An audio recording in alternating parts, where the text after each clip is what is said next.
Doctor राधागिरी जी के आमंत्रण पर आज भारत के सब प्रमुख संत एकीकृत हुए। उनके पूज्य ब्रह्मलीन गुरुदेव की प्राण प्रतिष्ठा का आज अवसर था। उनकी प्रतिमा में श्री विग्रह स्थापित हुआ है, उसके लिए उनको बधाई। डॉक्टर राधागिरी एक प्रतिभा संपन्न, विचार और शील संपन्न साध्वी हैं। उनके नेतृत्व में बड़े कार्य हो रहे हैं। मैं उनके उज्जवल भविष्य की प्रार्थना करती हूँ। महाराज जी का जो मूर्ति का लोकार्पण हुआ है, हम लोग बचपन से इनको देखते आ रहे हैं कि बुलेट से महाराज श्री पूरे हरिद्वार में घूमना और सब संतों के प्रति जो स्नेह प्रेम था। आज आपने देखा कि जूना अखाड़े के आचार्य महामंडलेश्वर स्वामी अवधेशन गिरी जी महाराज आए। उन्होंने उनके कर कमलों द्वारा, उनकी अध्यक्षता के द्वारा ही ये किया गया। ये बहुत ही हर्ष का, उल्लास का दिन है। गुरु जी द्वारा समाज के प्रति भी काफी कार्य किए जाते थे, आज उनको किस तरह से याद करते हैं? देखिए, समाज के प्रति जो संतों का रहा है, सेवाएं रही है, वो हम लोग तो साधु लोग समाज के लिए ही हैं। और पूज्य महाराज श्री तो इतने मिलनसार थे कि सब संतों से और भक्तों से बहुत उनका प्रेम था, स्नेह था। महाराज विनोद गिरी जी महाराज एक समाज सेवी संत थे। जब अपने पूरे जीवन काल में उन्होंने संतों की सेवा की, समाज के लोगों की सेवा की, विद्यार्थियों की सेवा की, जरूरतमंद की आवश्यकताओं का पूरा किया। ऐसे महापुरुष को आज श्रद्धांजलि दी है और उनकी मूर्ति का अनावरण पंचदश नाम जूना अखाड़ा के आचार्य महामंडलेश्वर द्वारा किया गया। मैं भी इस अवसर पर डॉक्टर राधागिरी जी को बधाई देना चाहता हूं कि अपने गुरुदेव की स्मृति में उनकी मूर्ति का अनावरण कराया और देवों की प्रतिष्ठा कराई।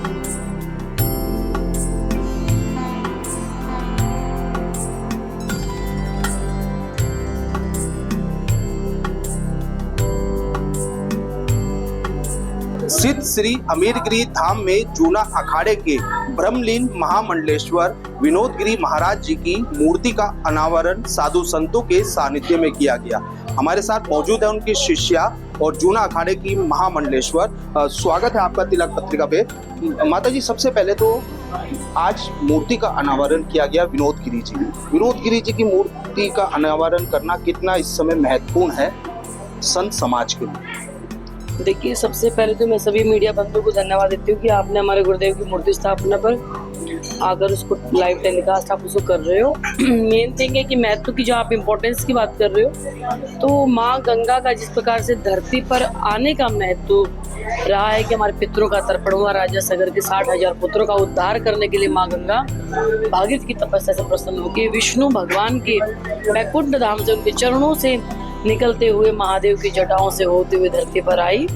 तो जितना महत्व माँ गंगा का हम सभी के लिए, उतना ही महत्व एक शिष्य के जीवन में गुरुदेव के होने का है। और उनके जाने के बाद शिष्य की जो फर्ज, जो जिम्मेदारियां बनती हैं कि अपने गुरुदेव को छवि स्वरूप से अपने हृदय में विराजमान करके उनके दिखाए हुए रास्ते पर हम आजीवन चलें, उस भाव के साथ गुरुदेव की मूर्ति स्थापना हम लोगों ने की है।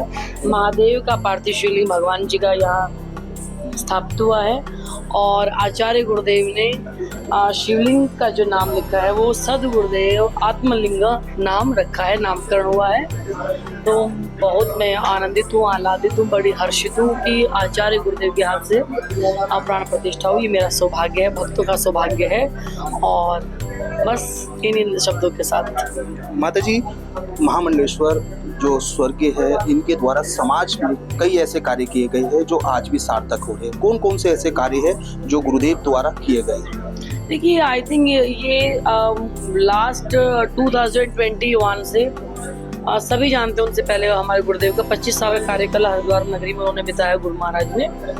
आप 25 सालों से बैक का कहीं का भी रिकॉर्ड निकाल लीजिए, गुरुदेव का पर्यावरण से लेकर के, गंगा माँ से लेकर के सुरक्षा कहीं भी है, चाहे वो जल की है, चाहे वायु की, चाहे वो थल की, किसी भी प्रकार की सुरक्षा है और संरक्षण है प्रकृति का, तो हमारे गुरुदेव ने आजीवन दिया है, उसको जिया है उन्होंने। और सेकंड थिंग, हमारे गुरुदेव ने अपने गुरु के नाम के लिए वो जिए हैं, उनके लिए वो मरे। आप देखेंगे इस आश्रम का नाम बाबा गिरी जी महाराज, वो अपने गुरुदेव की जब बात आ जाती है तो वो करने, मरने, काटने पर सब आ जाते हैं। तो वो गुरु भक्ति हो तो मैं कहती हूँ हमारे गुरुदेव जैसी हो, तो काफी महत्व है उनके। आगे उनके कार्य को किस तरह से सार्थक किया जाएगा और जन समाज तक लेकर जाएगा? देखिए, हमारा जितना प्रयास सांसों के रहते हो पाएगा और हर मनुष्य, हर व्यक्ति की यह संकल्प होना चाहिए कि हम समाज के लिए जिए, पर्यावरण के लिए जिए और अपना जीवन सुलभ बनाएं उन मापदंडों पर चल करके जो हमारे सिद्धांत हमारे गुरुदेव ने वो तय किया हुआ है, तो उनको उन्हीं मापदंडों के अनुसार ही हमें चलना चाहिए। और शिष्य अगर उस हिसाब से चलेगा तो definitely he will be achieve that goal which is the ultimate goal of every person, because without the aim life is nothing, life is death. You know, if we are having the same motto, अगर हमारे पास कोई लक्ष्य है तो हमारे जीवन जीने का एक आधार आता है, और लक्ष्य ही नहीं है तो जीवन में कोई आधार नहीं, कोई सार्थकता नहीं। भक्तों को क्या संदेश ये देना चाहते संदेश है, ये दिया ना संदेश, अभी सार्थकता है ये हमारी, कि जो गुरुदेव की मापदंड है, जो सिद्धांत हमारे शास्त्रों के मापदंड है, हम उन वेदांगों की परिणति के ऊपर अगर हम अपने जीवन का पालन निर्वहन करते हैं तो डेफिनेटली हमारा चरित्र का विकास होगा, और सभी का होना चाहिए। हम भी जब तक सांसें रहेंगी उन्हीं जीवन में रहने का प्रयास करेंगे, और बाकी आगे गंगा मैया और गुरुदेव की कृपा है, जैसा भी वो चलाएंगे।